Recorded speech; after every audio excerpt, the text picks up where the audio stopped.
Mari kita berdoa. Bapa, kami bersyukur bahwa kemurahan-Mu lah yang terus menyertai kehidupan kami. Sekalipun mungkin saat ini kami begitu terbatas, tidak bisa banyak beraktivitas, tidak bisa bekerja, tidak bisa melakukan banyak hal.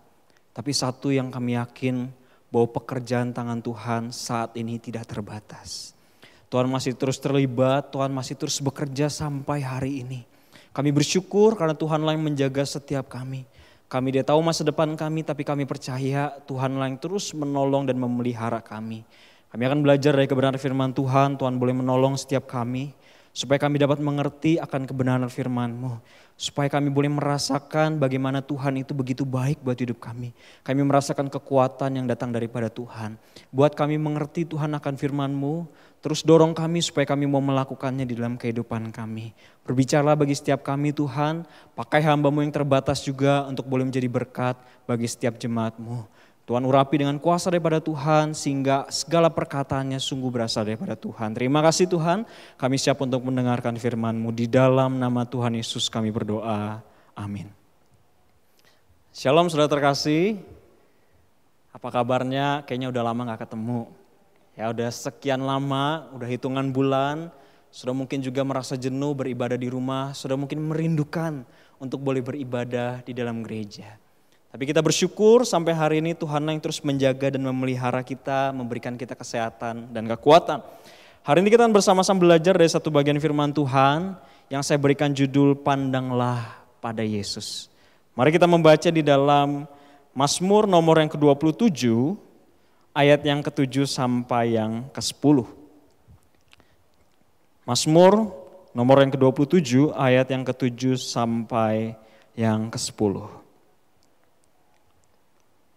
Di sana firman Tuhan berkata, dengarlah Tuhan seruan yang kusampaikan, kasihanilah aku dan jawablah aku. Hatiku mengikuti firman-Mu, carilah wajah-Ku, maka wajah-Mu kucari ya Tuhan. Janganlah menyembunyikan wajah-Mu kepada aku, janganlah menolak hamba-Mu ini dengan murka. Engkaulah pertolonganku, janganlah membuang aku, dan janganlah meninggalkan aku, ya Allah penyelamatku. Sekalipun ayahku dan ibuku meninggalkan aku, namun Tuhan menyambut aku. Sudah tahukah engkau bahwa penglihatan bayi itu adalah indera yang paling lama berkembang? Di antara sekian indera yang lain, indera penglihatan itulah yang paling lama perkembangannya. So, sebelum mereka bisa fokus untuk melihat, bayi yang baru lahir itu hanya bisa fokus ke arah wajah saja. Saat seorang ibu tersenyum dan berinteraksi dengan bayi yang baru lahir, bayi itu akan kembali membalas dengan senyuman juga. Dan hal yang sama juga ditunjukkan oleh bayi saat mereka merasa tidak senang, tidak nyaman ketika ada respon di depan wajahnya. Secara psikologis sang bayi yang belum mengerti bahasa apapun itu dapat mengerti isyarat yang diberikan melalui tatapan wajah. Makanya saudara, permainan yang tidak pernah berubah dari dulu sampai sekarang kalau bermain dengan bayi itu adalah permainan ciluk bak. Ya. Dari zaman batu sampai zaman milenial, bayi-bayi itu akan selalu terpukau dengan ciluk bak yang biasa kita lakukan. Ya, nggak pernah berubah. Pasti tutup muka, kemudian buka ciluk bak, dan bayinya akan ketawa. Ya, nggak mungkin bayi-bayi milenial udah bosen lalu bilang nggak lucu ya. Normalnya setiap bayi pasti akan senang dan juga tertawa. Mengapa demikian? Karena gambaran wajah itu memberikan makna. Bukan hanya kepada bayi tapi sebetulnya kepada setiap orang. Tapi saudara, dalam realita kehidupan ini ketika kita memandangnya, banyak sekali gambaran wajah itu justru yang muncul adalah gambaran-gambaran yang negatif. Kemarahan, kebencian, pertikaian mewarnai kehidupan ini. Tangisan, penderitaan, pergumulan membuat gambaran wajah itu tidak seindah layaknya ciluk bak. Seluruh dunia sekitar tidak memantulkan perasaan sukacita, kebahagiaan, tapi justru malah sebaliknya. Hal ini pula yang dirasakan oleh seorang Daud. Ia mengalami apa yang dinamakan penderitaan, kesesakan dan juga pergumulan hidup. Begitu banyak orang yang ingin menjerat dan menjatuhkan Daud. Mulai dari Raja Saul yang dikatakan berkali-kali melemparkan tombak ke arah Daud. Pasti dengan wajah kebencian. Bahkan seorang anaknya sendiri Absalom berusaha untuk membunuh ayahnya. Juga dengan wajah kebencian. Sudah Mazmurnya Daud mengatakan banyak musuh mau menyerang aku. Artinya begitu banyak orang yang membenci dan menginginkan supaya Daud itu mati. Saya bisa membayangkan berapa banyak wajah-wajah geram, wajah-wajah kebencian yang ada di bayang-bayang dari seorang Daud. Biasanya kalau kita dibenci, nggak usah banyak-banyak deh. Kita dibenci oleh satu orang saja, kita bisa gelisahnya setengah mati. Kita bisa berpikir, aduh kenapa sih orangnya kayak gini, ngeselin deh. Selalu menjadi kepikiran. Karena saking kepikirannya kalau makan gak bisa tidur, kalau tidur gak bisa makan. Ya iyalah ya. Kalau makan gak bisa tidur, kalau tidur gak bisa makan. Tapi apa? Tapi ada kegelisahan yang selalu ada. Wajahnya terus terbayang waktu mau ngapain aja. Padahal kita gak pengen ingat, gak pengen lihat wajahnya. Sedemikian pula yang dirasakan oleh seorang Daud. Wajah-wajah kebencian itu membuatnya menjadi gelisah, bergumul dan juga menderita. Tetapi dalam keadaan yang seperti ini Daud mengingat Tuhan. Kalau kita membaca dalam Mazmur 27 ayat yang ke-8 di sana dikatakan, hatiku mengikuti firman-Mu, carilah wajahku, maka wajah-Mu kucari ya Tuhan. Sudah mengapa Daud mencari wajah Tuhan? Apakah Tuhan itu tidak ada? Jelas Tuhan itu ada karena Dia Maha Ada. Jelas Tuhan itu ada karena perjanjiannya untuk hadir dalam kehidupan orang percaya. Tapi mengapa Daud mencari wajah Allah? Jawabannya karena ada suatu perasaan di mana kita merasa Tuhan itu tidak selalu ada. Tuhan itu tidak selalu hadir. Hal ini terjadi karena banyak orang merasa di dalam pergumulan, di dalam kesesakan, di dalam penderitaan, Tuhan itu seakan-akan diam. Tuhan itu seakan-akan tidak ada. Pernahkah Anda mengalami hal yang demikian? Ketika dalam kesulitan, ketika dalam pergumulan, beban berat, tidak tahu harus berbuat apa. Dan dalam momen seperti itu, seakan-akan Tuhan diam. Sudah momen saat ini mungkin banyak orang yang merasakan hal demikian. Social distancing, ada berbagai macam pembatasan, membuat toko harus tutup.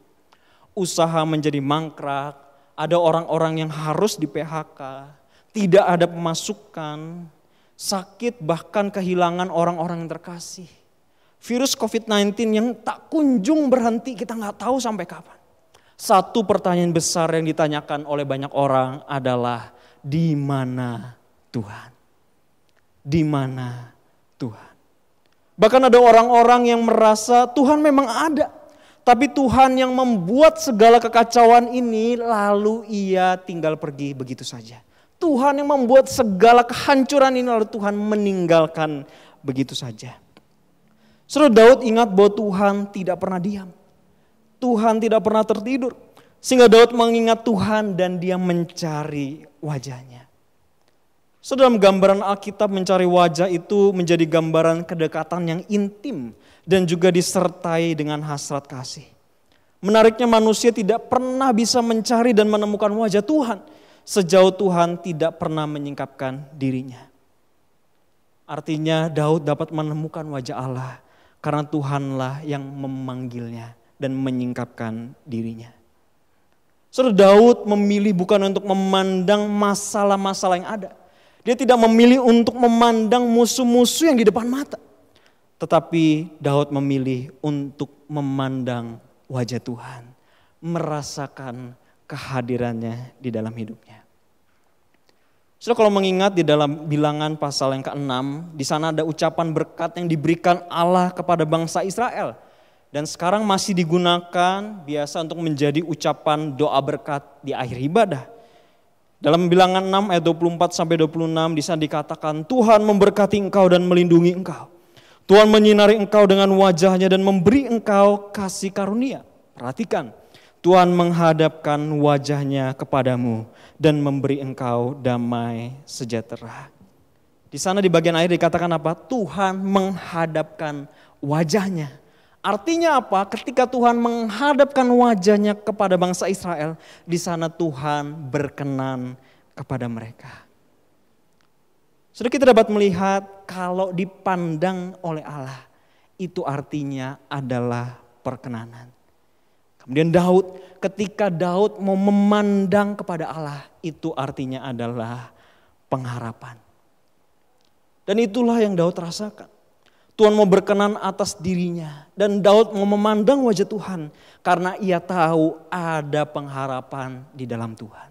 Karena ia mengerti bahwa di dalam kesesakan, di dalam penderitaan itu ada pengharapan di dalam Tuhan. Saudara, seorang penulis terkenal bernama R.C. Sproul pernah mengatakan seperti ini. When we behold the face of God, all memories of pain and suffering will vanish.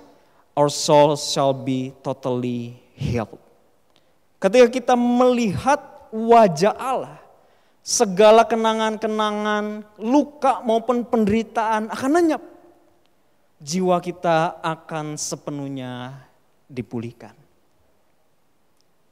Saudara, yang menjadi pertanyaan adalah apakah penderitaan dan luka itu benar-benar menjadi lenyap? Jelas tidak. Tapi saya yakin yang membuat kita menjadi sembuh adalah karena ada pengharapan di dalam Tuhan. Ketika kita melihat wajah Allah, ada pengharapan di dalam Tuhan yang akan melampaui, yang akan lebih besar daripada luka-luka ataupun penderitaan yang kita alami. Sudah ada seorang bayi bernama Michael yang berada di Inggris yang kala itu menjadi viral setelah bangun dari komanya. Bayi berusia 14 bulan ini sempat mengalami koma selama kurang lebih 5 hari. Karena ia saat itu menderita tumor yang langka, yaitu adalah fibroma jantung. Yaitu tumor yang membuat aliran darah ke jantung itu menjadi terhambat. So dengan mengeluarkan biaya kurang lebih sekitar 147.000 US dollar, kurang lebih adalah sekitar 2 miliar rupiah, akhirnya Michael dapat ditangani dengan baik. Dalam penantian selama masa koma itu tibalah momen di mana Michael menjadi siuman. Dan saat terbangun saudara, Michael langsung tersenyum melihat ayah dan ibunya yang sudah menunggu. Michael langsung tersenyum melihat ayah dan ibunya yang sudah menunggu. Sudah ketika melihat kisah ini, mungkin gambarannya mirip dengan kehidupan kita. Ketika kita tidak mengerti dengan apa yang kita alami saat ini. Ketika kita mengalami pergumulan yang begitu berat dan lain sebagainya. Tetapi ketika kita membuka mata kita bisa tersenyum. Karena kita melihat Tuhan yang hidup. Kita melihat Tuhan yang terlibat di dalam kehidupan kita. Mungkin saat ini kita merasa seakan-akan kita mengalami koma. Di mana Tuhan seakan-akan diam, di mana Tuhan seakan-akan tidak ada. Tapi percayalah dengan kita memandang kepada Tuhan ada pengharapan. Dengan kita melihat kepada Tuhan ada pengharapan di dalam kehidupan kita. Banyak orang merasa memandang wajah Allah. Mencari wajahnya tapi tidak sungguh-sungguh memandang dia. Memang seringkali berdoa tapi tidak sungguh-sungguh fokusnya adalah untuk Tuhan tapi untuk diri sendiri. Memang katanya bergantung kepada Allah, tetapi hatinya terus-menerus gelisah dan juga khawatir. Memandang kepada Allah artinya kita menaruh pengharapan sepenuhnya kepada Dia. Kita percaya bahwa Ia terlibat, Ia akan menolong kita di dalam kesesakan. Apa yang kita lakukan sebagai orang-orang yang hidupnya memandang kepada Allah? Yang pertama adalah kita adalah orang-orang yang selalu mengingat kebaikan Tuhan. Kebaikan Tuhan itu tidak hanya terjadi di satu momen saja. Tapi kita bisa mengingat kebaikan Tuhan di masa lampau. Di mana mungkin banyak pergumulan pernah terjadi dan Tuhan menolong kita. Kita juga mengingat bagaimana pertolongan Tuhan, kebaikan Tuhan di saat ini. Di mana Tuhan masih memelihara menjaga kita. Dan kita juga yakin dan percaya dengan pengharapan Tuhan yang sama juga akan memelihara kita di masa yang akan datang. Saudara, selain mengingat kebaikan Tuhan, apa yang kita bisa rasakan ketika kita memandang kepada Allah, yaitu adalah kita dapat menguatkan kepercayaan kita kepada Tuhan. So di saat tidak ada hal lain yang bisa kita percaya, satu-satunya yang bisa kita percaya adalah Tuhan. Di saat tidak ada sesuatu yang bisa kita andalkan, satu-satunya yang kita bisa kuatkan rasa percaya kita adalah kepada Tuhan. Ketika kita memandang kepada Dia, kita dapat semakin kuat, kita percaya kepada Dia. Yang ketiga, sudah ketika kita memandang wajah Allah, di sanalah kita bisa menjadi wajah Tuhan bagi sesama.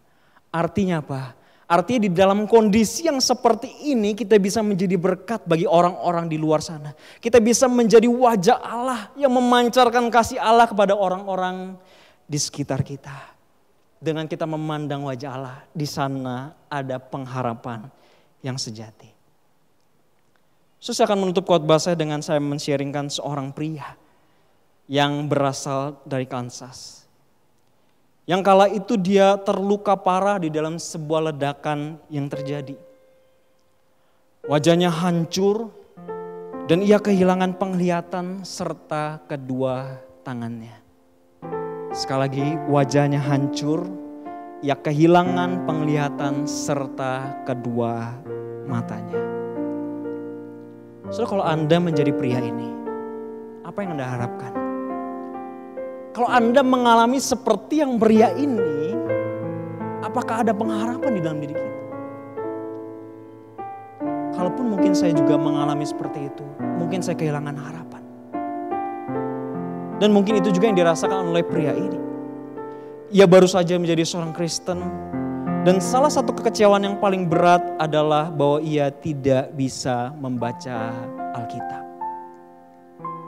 Kemudian ia mendengar tentang seorang wanita di Inggris yang kala itu membaca huruf Braille. Huruf yang timbul yang bisa dibaca oleh seorang tunanetra. Dan dia bisa membaca dengan bibirnya. Nah, saudara, ia mencoba dengan berbagai cara, namun betapa kecewanya bahwa ternyata ujung-ujung syaraf di bibirnya itu telah rusak karena ledakan yang ia alami. Tapi saudara, suatu hari ketika dia terus mencoba, yang menyentuh salah satu halaman Alkitab Braille itu, dan lidahnya kebetulan menyentuh beberapa huruf yang menonjol, ia dapat merasakannya. Lalu ia berteriak saat itu, "Aku bisa membaca Alkitab dengan lidahku. Aku bisa membaca Alkitab dengan lidahku." Ketika kisah ini diangkat oleh seorang pembicara bernama Robert Sumner, sekitar 2 tahun setelah insiden itu, pria tersebut telah 4 kali membaca seluruh Alkitab hanya dengan lidahnya. Dia tidak punya tangan, tidak bisa melihat, bibir tidak bisa merasakan. Tapi ada pengharapan, Tuhan kasih lidah yang bisa membaca Alkitab. Seberapa banyak orang yang secara mata fisik bisa melihat namun hatinya buta. Buta oleh karena keserakahan, buta oleh karena ketidakpedulian, buta oleh karena kebencian. Karena sebenarnya yang melihat itu bukan sekedar mata, tapi yang melihat itu adalah hati. Oleh karena itu saudara, sekalipun mungkin secara mata kita seakan-akan tidak bisa melihat Tuhan, tapi percayalah, hati kita bisa merasakan bahwa Tuhan itu hidup. Hati kita bisa merasakan bahwa ada pengharapan di dalam Tuhan. Sama seperti ketika Tuhan Yesus berkata, "Marilah kepadaku semua yang letih lesu dan berbeban berat. Aku akan memberikan kelegaan kepadamu." Di sana Tuhan Yesus berkata, dan Tuhan Yesus membuka tangannya. "Mari datang, aku akan memberikan kelegaan. Aku akan memberikan pengharapan." Sudah, kalau dulu di akhir 2019 kita merasa ada pengharapan nanti di tahun yang baru. Katanya di tahun 2020 itu ada awan yang cerah, ada pengharapan yang begitu indah. Tapi realitanya sampai hampir tengah tahun kita melihat kabut yang tebal menghiasi 2020. Entah sampai kapan. Tapi percayalah, ketika kita berjalan di dalam kabut yang tebal itu, kita tahu dengan siapa kita berjalan. Kita tahu dan mengerti kita sedang memandang kepada wajah siapa. Kita memandang kepada wajah Tuhan dengan penuh pengharapan. Sudah maukah engkau menaruh hatimu, menaruh hidupmu, sungguh-sungguh hanya memandang kepada Dia yang menjadi sumber pengharapan di dalam kehidupan kita. Sekalipun kita gak mengerti dengan mata kita, tapi hati kita bisa percaya ada pengharapan di dalam Tuhan. Mari saudara, saya mengajak kita untuk menundukkan diri kita di hadapan Tuhan.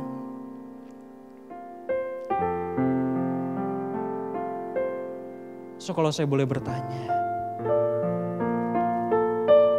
sejauh ini kemanakah mata kita tertuju? Apakah sejauh ini mata kita tertuju kepada kesulitan, kepada pergumulan, kepada begitu banyaknya beban berat, perekonomian, usaha dan sebagainya? Sampai titik itu tidak ada satupun yang bisa kita harapkan. Di daratan China, seorang kaya sampai lempar uangnya ke rumah sakit karena tidak bisa ditangani. Gak ada artinya. Satu-satunya pengharapan adalah ketika engkau dan saya memandang kepada Dia. Kalau bukan bersandar kepada Tuhan, saya yakin tidak ada pengharapan. Maukah saat ini engkau berdoa secara pribadi kepada Tuhan? Kamu berdoa, Tuhan, saya memandang kepada Engkau. Sekalipun kehidupan ke depan saya gak ngerti. Sekalipun saya gak tahu harus seperti apa, harus melakukan apa. Tapi saya mau hanya memandang kepada Engkau. Karena saya yakin ketika memandang Engkau, ada pengharapan yang sejati. Ada kekuatan. Sudah berdoalah secara pribadi kepada Tuhan.